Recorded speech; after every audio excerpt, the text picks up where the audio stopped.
प्यारे बच्चों, कैसे हैं आप?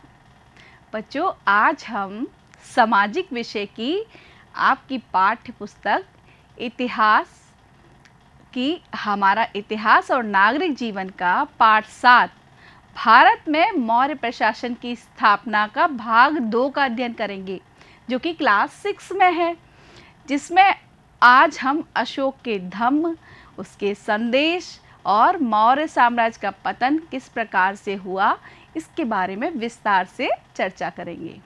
तो चलिए हम देख लेते हैं कि हमने अभी तक पिछले भाग में क्या जाना। हमने मौर्य वंश के बारे में जाना, जिसमें आचार्य कौटिल्य के द्वारा चंद्रगुप्त मौर्य को अपना शिष्य किस प्रकार से बनाया गया।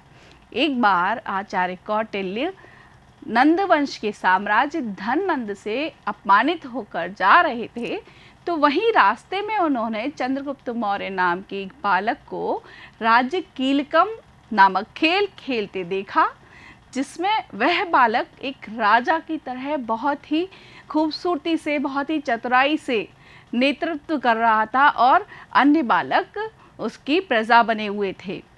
बालक की विलक्षण प्रतिभा को देखकर कौटिल्य बहुत अधिक प्रभावित हुए और उन्होंने चंद्रगुप्त को अपना शिष्य बना लिया और अपने साथ तक्षशिला ले गए, वहां उसकी शिक्षा कराई। इस तरह से कौटिल्य ने चंद्रगुप्त को अपना शिष्य बना लिया। अब मौर्य वंश की स्थापना कैसे हुई? 322 ईस्वी पूर्व चंद्रगुप्त मौर्य ने धननंद को पराजित करके मौर्य वंश की स्थापना की और 305 ईस्वी पूर्व यूनान के सेनापति सेल्यूकस ने भारत के उत्तर पश्चिम प्रांतों पर आक्रमण कर दिया। वहां पर चंद्रगुप्त मौर्य ने उसको हरा दिया, जिससे सेल्यूकस को चंद्रगुप्त मौर्य को हिंदू कुश तक के प्रांत उपहार में देने पड़े और मौर्य साम्राज्य का विस्तार हो गया। मौर्य का प्रशासन कैसा था? वहाँ राजा सब कुछ अपनी देखरेख में करता था, उसने गुप्तचर लगाए हुए थे और वहाँ के सभी लोग शांति रूप से, शांतिप्रिय ढंग से रहते थे। मौर्य की शासन व्यवस्था के बारे में हमने एक चार्ट के माध्यम से जाना, जिसमें उसका साम्राज्य बहुत से प्रांतों में विभाजित था। साम्राज्य का जो मुखिया था, उसके राजा होता था, जो कि उसकी सुरक्षा करता था। उसकी सहायता के लिए मंत्री परिषद होती थी। साम्राज्य प्रांतों में विभाजित था। प्रांत का मुखिया राज्यपाल था। प्रांत जनपदों में विभाजित था। जनपद का मुखिया स्थानिक था। इसके बाद जनपद नगर में और नगर और गांव में विभाजित था। गांव का मुखिया ग्रामिक था और नगर 6 परिषदों में विभाजित थे। इस तरह से वहाँ की शासन व्यवस्था चलती थी और सभी लोग अपने अपने क्षेत्र के कार्य देखते थे और शांति व्यवस्था बनाए रखते थे। उसकी राजस्व व्यवस्था खजाने को भरे रखने की थी और नौकरशाही व्यवस्था थी। सभी को खजाने से वेतन दिया जाता था, जिसके लिए धन कृषि कार्य से, सिंचाई से और व्यापार कर से प्राप्त होता था। वहाँ के जंगलों और खानों पर भी राजा का ही अधिकार होता था, तो उससे भी प्राप्त आमदनी से राजकोष का खजाना हमेशा भरा रहता था। जब मेगास्थनीज को, जो सेल्यूकस ने एक यूनानी राजदूत मेगास्थनीज को चंद्रगुप्त मौर्य के दरबार में भेजा, जिसने अपनी पुस्तक इंडिका में वहाँ के बारे में वर्णन किया कि वहाँ के लोग कैसे थे। वो बहुत सभ्य थे, अपनी बातों को, कही हुई बातों का पालन करते थे, कभी झूठ नहीं बोलते थे, अपने घरों पर ताला नहीं लगाते थे और उनके घर सोने चांदी के बने हुए थे। सोचिए कितना शांति प्रिय प्रशासन रहा होगा उस समय। और राजा वहाँ की जो सड़कें थी, उसके दोनों तरफ छायादार वृक्ष लगवाए थे और जगह जगह कुएं खुदवाए थे। मेगास्थनीज को कुछ आश्चर्यजनक चीज़ें भी दिखी, जैसे कि बरगद का पेड़, तोता, गन्ने की खेती और कपास की खेती, जो कि उसने यहाँ भारत में पहली बार देखी थी। तो उसका भी वर्णन उसने अपनी पुस्तक इंडिका में किया है। चंद्रगुप्त के बाद मगध का सम्राट बिंदुसार बना और बिंदुसार के बाद अशोक। सम्राट अशोक बहुत ही महान व्यक्तित्व था। उसने एक कलिंग का युद्ध किया, जो कि उसका आखिरी युद्ध था। कलिंग ने चंद्रगुप्त के समय ही अपना अलग साम्राज्य स्थापित कर लिया था, तो अशोक को लगा कि वो कभी भी उसके साम्राज्य के लिए खतरा बन सकता है, तो उसने आक्रमण कर दिया। लेकिन आक्रमण में कलिंग को बहुत हानि हुई, उसके लगभग 1 लाख लोग मारे गए और 1.5 लाख बंदी बना लिए गए। लेकिन युद्ध के इस भयावह दृश्य को देखकर सम्राट अशोक का हृदय पसीज गया और उसका मन आत्मग्लानि से भर गया। वह अपने मन की शांति को ढूंढने के लिए निकल पड़ा। अचानक से उसको एक बौद्ध भिक्षुक मिले और उन्होंने उसे बौद्ध धर्म की शरण में आने की सलाह दी, जो कि अशोक को बहुत अच्छा लगा और उसने बौद्ध धर्म अपना लिया। इस तरह से बच्चों, उसने यह निर्णय लिया कि यह उसकी आखिरी लड़ाई है और अब इसके बाद वो कोई लड़ाई नहीं करेगा। इसके बाद सम्राट अशोक ने बौद्ध धर्म का प्रचार किया। तो आज के भाग में हम क्या जानेंगे? अशोक का धम्म, धम्म यानी कि धर्म। उसने धम्म महामात्रों की नियुक्ति की। तो हम आज जानेंगे ये कौन है, उसके संदेश क्या हैं। उसने अपने पुत्र और पुत्री को श्रीलंका भेजा, तो उस किस लिए भेजा इसके बारे में भी चर्चा करेंगे। बौद्ध संगीति, बौद्ध धर्म के लिए एक सभा होती थी जिसमें बौद्ध धर्म के सिद्धांतों की चर्चा की जाती थी। तो उनके बारे में जानेंगे कि किन किन ने बौद्ध संगीतियाँ करवाईं। मौर्य साम्राज्य का पतन कैसे हुआ, उसके क्या कारण थे, इस पर भी चर्चा करेंगे। उसके बाद संगम साहित्य, जो कि तमिल भाषा का एक साहित्य है, उसमें भी कुछ राजाओं का वर्णन है। यह भी आज हम इस पाठ में, इस भाग में जानेंगे। अशोक का धम्म। जब अशोक युद्ध को देखकर बहुत विचलित हो गया, तो उसमें परिवर्तन आने लगा और उसने अपना सारा ध्यान लोगों की भलाई और खुशी में लगाना शुरू कर दिया। उसने यात्रियों की सुविधा के लिए जगह जगह विश्राम गृह बनवाए और जो मरीज होते थे, और पशुओं के लिए चिकित्सालय तो आप लोग जानते ही होंगे, अस्पताल, हॉस्पिटल्स, जहाँ पर उनका इलाज किया जाता था। तो अशोक ने यात्रियों के लिए, उनकी सुविधाओं के लिए विश्राम गृह और मरीजों और पशुओं के लिए चिकित्सालय बनवाए। उसने स्तंभ बनवाए। स्तंभ का मतलब होता है खंबा। आप चित्र में देख रहे हैं, ये एक बड़ा सा खंबा है और इसके ऊपर एक सिंह बैठा हुआ है। तो अब उसने अपने राज्य में जगह जगह खंभों के ऊपरी सिरों पर कहीं बैल तो कहीं हाथी और कहीं पर सिंह यानी कि शेर बनवाए। और उसने शिलाओं और गुफाओं पर भी संदेश खुदवाए। उसने वहाँ जो चट्टानें होती थी, शिलाओं का मतलब बड़ी बड़ी चट्टानें होती थी, और जो गुफाएं होती थी उनमें धर्म से संबंधित बहुत सारे अभिलेख खुदवाए। यहाँ आप एक शिला पर एक अभिलेख खुदा हुआ देख रहे हैं, जिसमें आप देखेंगे तो ऊपर देवान प्रिय लिखा है और प्रियदर्शी लिखा है। तो ये भी अशोक के ही नाम हैं, क्योंकि अशोक को देवों का प्रिय कहा जाता था, तो उसको देवान प्रिय और प्रियदर्शी नामों से भी जाना जाता है। अशोक का धम्म। धर्म को पाली भाषा में धम्म कहते हैं। तो धम्म का मतलब धर्म हुआ। वे स्वयं राज्य में दूर दूर की जगहों का दौरा करता था और उसने अपने राज्य में जगह जगह चट्टानों व लंबे सुंदर चमकते हुए पत्थरों से बने खंभे गड़वाए, जैसा कि अभी हमने आपको चित्र में भी दिखाया था। इन खंभों पर वहाँ के अधिकारियों और लोगों के लिए संदेश भी खुदवाए, ताकि लोग उसकी बातों को ध्यान दे सकें। उन्होंने यह संदेश लोगों की बोलचाल की भाषा यानी कि प्राकृत भाषा में लिखवाए। तो बच्चों, अशोक के समय की भाषा कौन सी थी? प्राकृत भाषा। तो इस तरह से उसने धर्म का प्रचार किया। चट्टानों व खंभों पर खुदे उनके संदेशों से हम उनके समय की कई बातें जान सकते हैं। चलिए कुछ हम संदेश पढ़ते हैं। हर किस्म के लोगों पर युद्ध का बुरा प्रभाव पड़ता है, इससे मैं बहुत दुखी हूँ। इस युद्ध के बाद मैंने मन लगाकर धर्म का पालन किया है और दूसरों को भी यही सिखाया है। अशोक ने जब कलिंग का युद्ध लड़ा तो उसे समझ में आया कि युद्ध का परिणाम बहुत ही भयावह होता है और सभी लोगों पर, चाहे विरोधी पक्ष के हों या उसके पक्ष के हों, दोनों तरफ के लोगों पर युद्ध का बहुत ही बुरा प्रभाव पड़ता है। और उसके बाद उसने मन लगाकर धर्म का पालन किया और दूसरों को भी सिखाया।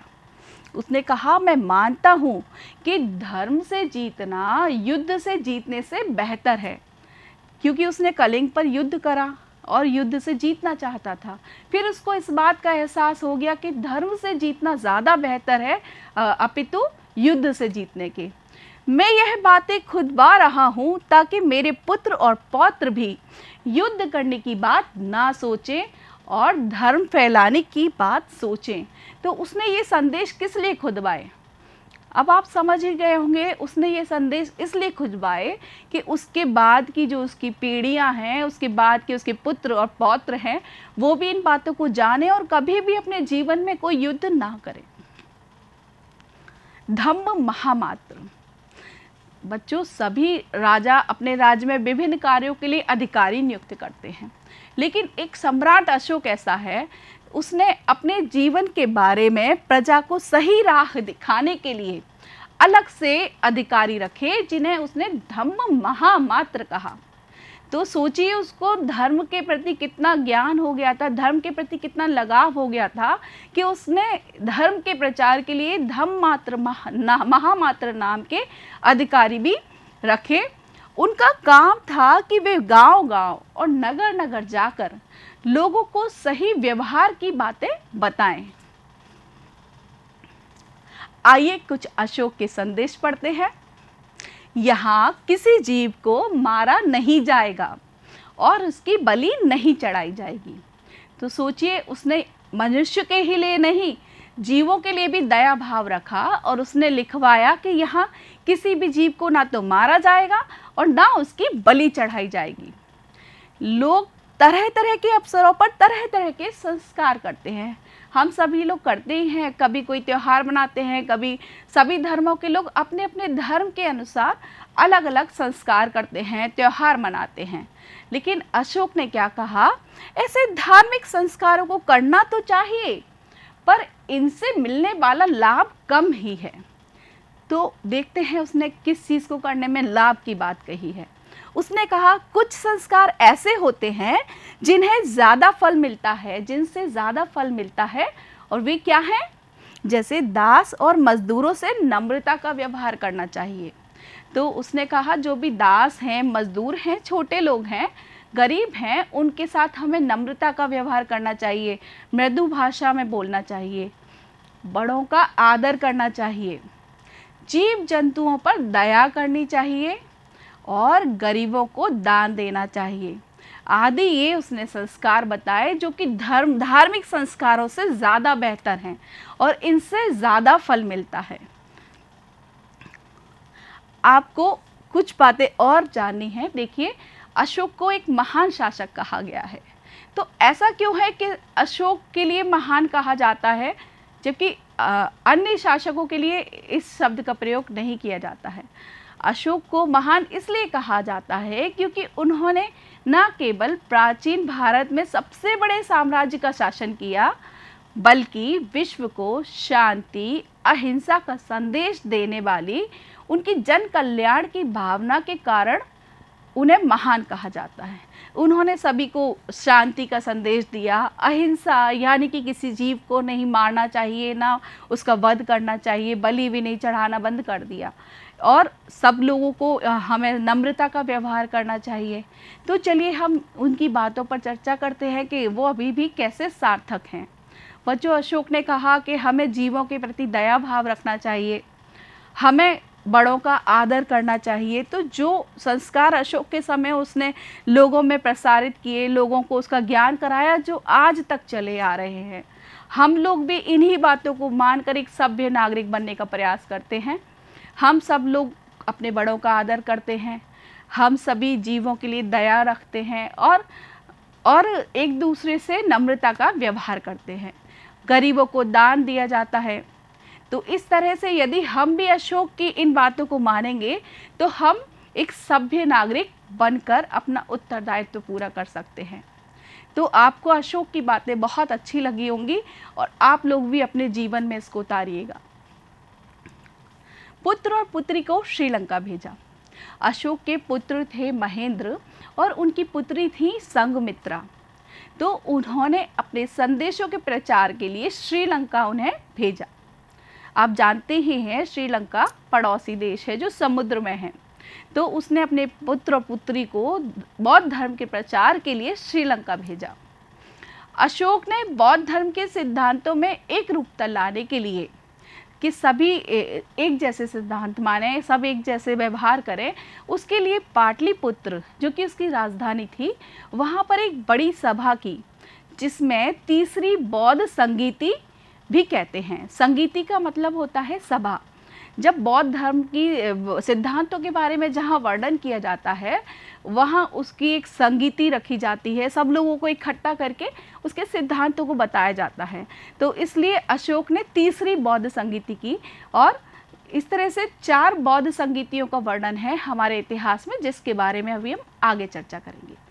इसके अतिरिक्त अशोक ने बौद्ध स्तूपों, बौद्ध स्तूप क्या होते हैं? धार्मिक स्मारक है जिनकी पूजा करते हैं बौद्ध धर्म के लोग, और बौद्ध विहारों, विहार का मतलब होता है जो बौद्ध भिक्षुक होते हैं, बौद्ध भिक्षु होते हैं, उनके रहने का स्थान, इनका भी निर्माण करवाया। सांची स्तूप के निर्माण की शुरुआत भी अशोक ने ही करवाई। और जो आप लोग पीठ से पीठ सटाए हुए 4 सिंह देखते हो जो हमारा राज चिन्ह है, ये भी अशोक के सारनाथ स्तंभ से लिया गया है। विश्व के इतिहास में अशोक के समान उदार और मानववादी सम्राट आज तक नहीं हुआ है। हमने बताया था बौद्ध धर्म के सिद्धांतों के प्रचार के लिए एक सभा की जाती है जिसे हम बौद्ध संगीति कहते हैं। तो प्रथम बौद्ध संगीति अजातशत्रु के समय में हुई थी और दूसरी बौद्ध संगीति कालाशोक के समय हुई। तीसरी तो अभी हमने पढ़ा कि पाटलिपुत्र में तीसरी बौद्ध संगीति अशोक के समय में हुई है। और अशोक के बाद एक और राजा हुए हैं कनिष्क, जिन्होंने चौथी बौद्ध संगीति आयोजित की। तो इस तरह से ये 4 बौद्ध संगीतियाँ हुई हैं जिनमें बौद्ध धर्म के सिद्धांतों का प्रचार किया गया। मौर्य साम्राज्य का पतन। अब वंशानुगत साम्राज्य तभी तक रह सकते हैं जब तक योग्य शासकों की कड़ी बनी रहे, एक के बाद दूसरा भी योग्य हो और उसके बाद जो आने वाला शासक है वह भी योग्य हो। अशोक के दुर्बल उत्तराधिकारों के कार्यों के कारण दूरस्थ प्रांत स्वतंत्र होने लगे, देश में विदेशी आक्रमण होने लगे, धीरे धीरे साम्राज्य की शक्ति कमजोर होती गई। जब विदेशी आक्रमण होने लगे और जो उसके उत्तराधिकारी थे वो दुर्बल पड़ गए, तो साम्राज्य की शक्ति धीरे धीरे कम होती चली गई। तो अशोक के साम्राज्य में उसका एक पुष्यमित्र शुंग जो मौर्य साम्राज्य में सेनापति था, उसने अंतिम मौर्य सम्राट बृहद्रथ की हत्या कर दी और मौर्य साम्राज्य पर कब्जा कर लिया। फिर पुष्यमित्र शुंग ने शुंग वंश की स्थापना की। इस प्रकार से मौर्य साम्राज्य का पतन हो गया। मौर्य साम्राज्य का आखिरी सम्राट बृहद्रथ था। संगम साहित्य।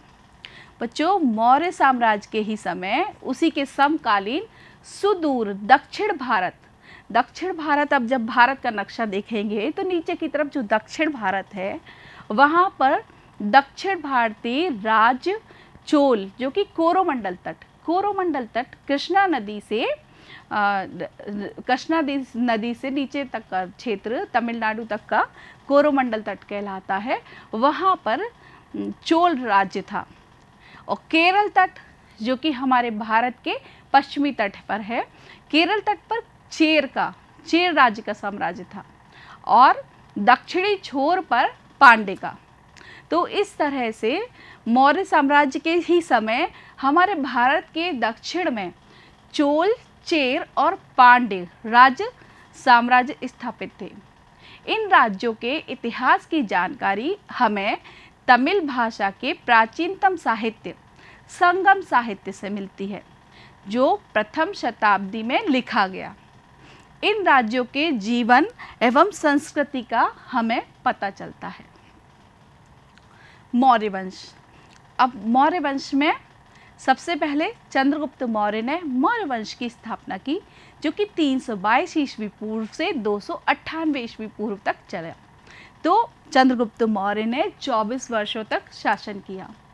चंद्रगुप्त मौर्य के बाद उनका पुत्र बिंदुसार ने शासन किया 298 ईस्वी पूर्व से 273 ईस्वी पूर्व तक।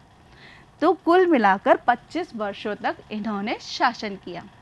और मौर्य साम्राज्य में सबसे महान शासक जो कि अशोक महान थे, उन्होंने 273 ईस्वी पूर्व से 236 ईस्वी पूर्व तक शासन किया। तो सबसे ज़्यादा वर्षों तक सम्राट अशोक ने शासन किया, जो कि 37 वर्ष था। और मौर्य वंश का अंतिम शासक बृहद्रथ था। और इनकी हत्या किसने की? पुष्यमित्र शुंग ने, जो कि उनका सेनापति था। मौर्यकालीन साम्राज्य विस्तार।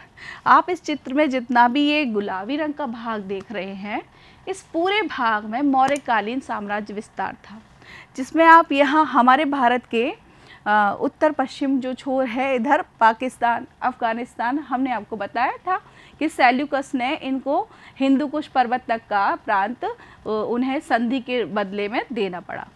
तो यहाँ से यहाँ हमारे नेपाल, भूटान, बांग्लादेश और भारत के अधिकांश भाग में मौर्य का साम्राज्य का विस्तार था। और ये जो दक्षिण भाग है, यहाँ चोल, चेर और पांड्य, इनका वर्णन मिलता है, जो संगम साहित्य से हमें इनकी जानकारी प्राप्त होती है। तो हम देखते हैं आज हमने क्या जाना। आज हमने अशोक का धम्म के बारे में जाना। धम्म अर्थात धर्म। तो अशोक ने बौद्ध धर्म के प्रसार के लिए जगह जगह स्तूप लगवाए, चट्टानों पर और गुफाओं में अभिलेख लिखवाए, जिससे कि वहाँ के अधिकारी और प्रजा उसके संदेशों को पढ़ सके और उनका पालन कर सके। अशोक ने धम्म महामात्र की नियुक्ति की, जो कि धर्म का प्रचार करते थे और नगर नगर और गांव गांव जाकर लोगों को धर्म की बातें बताते थे। फिर उसने संदेश, अशोक के हमने कुछ संदेश पढ़े। उसने शिलाओं पर लिखवाया था कि युद्ध का हर किस्म के लोगों पर बहुत ही बुरा प्रभाव पड़ता है, इसलिए वो युद्ध करने से बहुत दुखी हुआ और वह चाहता था कि उसकी पुत्र और पौत्र भी कभी भी अपने जीवन में युद्ध नहीं करने का निर्णय लें। अशोक ने लिखवाया कि उसके राज्य में किसी भी जीव जंतु को मारा नहीं जाएगा, उसकी बलि नहीं चढ़ाई जाएगी। उसने कहा कि धार्मिक संस्कार करने से बेहतर है कि हम लोग बड़ों का आदर करें, मजदूरों के साथ और श्रमिकों के साथ नम्रता का व्यवहार करें, गरीबों को दान दें और किसी भी जीव को नहीं सताएं। अशोक ने अपने पुत्र और पुत्री को श्रीलंका भेजा। किस लिए? बौद्ध धर्म के प्रचार प्रसार के लिए। उसने एक बौद्ध संगीति करवाई, जिसे तृतीय बौद्ध संगीति के नाम से जानते हैं, जो पाटलिपुत्र में आयोजित की बौद्ध धर्म के सिद्धांतों के प्रचार के लिए। अशोक और 4 बौद्ध संगीति हुई हैं, तो उनके बारे में भी हमने पाठ में जाना। मौर्य साम्राज्य का पतन। मौर्य साम्राज्य का पतन किस वजह से हुआ कि जब कुशल उत्तराधिकारी नहीं रहते हैं, दुर्बल उत्तराधिकार हो जाता है, तो और लोग साम्राज्य पर अपना धीरे धीरे अधिकार जमाते चले जाते हैं और साम्राज्य का पतन हो जाता है। इसी तरह से अशोक के जो दुर्बल उत्तराधिकारी थे, उन पर और लोगों ने शासन करना, धीरे धीरे साम्राज्य का विस्तार कम होने लगा और विदेशी आक्रमण होने लगे। और उसी के सेनापति पुष्यमित्र शुंग ने अंतिम शासक बृहद्रथ की हत्या करके मौर्य साम्राज्य का पतन कर दिया और शुंग वंश की स्थापना की। संगम साहित्य। भारत के दक्षिण छोर पर हमने चोल, चेर और पांड्य राज्य के बारे में जाना, जो कि संगम साहित्य में जिसका वर्णन मिलता है, जो तमिल भाषा का साहित्य है। तो इस तरह से बच्चों, आज हमने मौर्य साम्राज्य की स्थापना से लेकर मौर्य साम्राज्य के पतन तक ये अध्याय पूर्ण किया। आप लोग जान गए होंगे कि अशोक ने किस तरह से एक बहुत ही कुशल नेतृत्व से इतने शांतिपूर्ण ढंग से शासन चलाया और लोगों को सत्य, अहिंसा और शांति का उपदेश दिया। तो चलिए कुछ अभ्यास कार्य करते हैं। अशोक ने लोगों की भलाई और खुशी के लिए क्या कार्य किए? हमने आपको बताया था कि अशोक ने लोगों की भलाई के लिए, यात्रियों के लिए विश्राम गृह बनवाए, जगह जगह विश्राम गृह बनवाए, और जो मरीज और पशु थे, जीव जंतु थे, उनके लिए चिकित्सालय बनवाए। अशोक ने स्तंभों के सिरों पर क्या बनवाया? अशोक ने स्तंभ बनवाए थे जो कि बौद्ध धर्म के लिए धार्मिक स्तंभ होते हैं। तो स्तंभों के सिरों पर आपने एक चित्र के माध्यम से भी देखा था, सिंह, बैल और हाथी। तो अशोक ने स्तंभों के सिरों पर बैल, सिंह और हाथी बनवाए। अशोक के संदेशों की बोलचाल की भाषा क्या थी? हमने आपको बताया, उसने जो संदेश खुदवाए थे वो किस भाषा में लिखवाए थे? सोचिए, उसने अपने संदेश प्राकृत भाषा में लिख पाए थे। तो अशोक की बोलचाल की भाषा प्राकृत थी। धम्म महामात्र कौन थे? जैसे कि नाम से ही आप समझ रहे हैं, धम्म यानी कि धर्म, जो कि पाली भाषा में धर्म को हम धम्म के नाम से जानते हैं। तो धर्म के प्रचार के लिए अशोक ने कुछ अधिकारी नियुक्त किए जिन्हें धम्म महामात्र कहा जाता है। अशोक ने अपने पुत्र और पुत्री को अपने संदेश के प्रचार के लिए कहाँ भेजा? बिल्कुल सही सोच रहे हैं आप, श्रीलंका।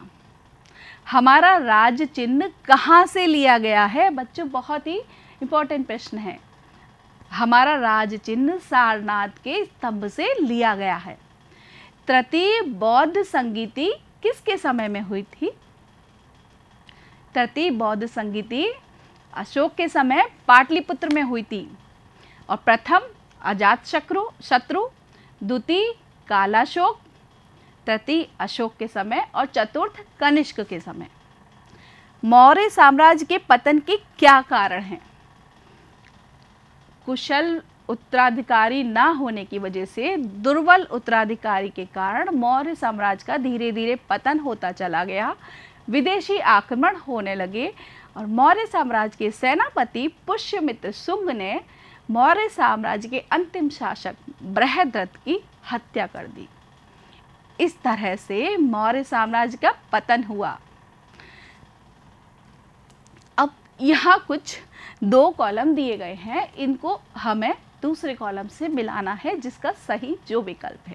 जैसे पाटलिपुत्र नगर, धम्म महामात्र, चाणक्य ने चंद्रगुप्त को प्रशिक्षित किया, अशोक ने अपने पुत्र पुत्री को श्रीलंका भेजा।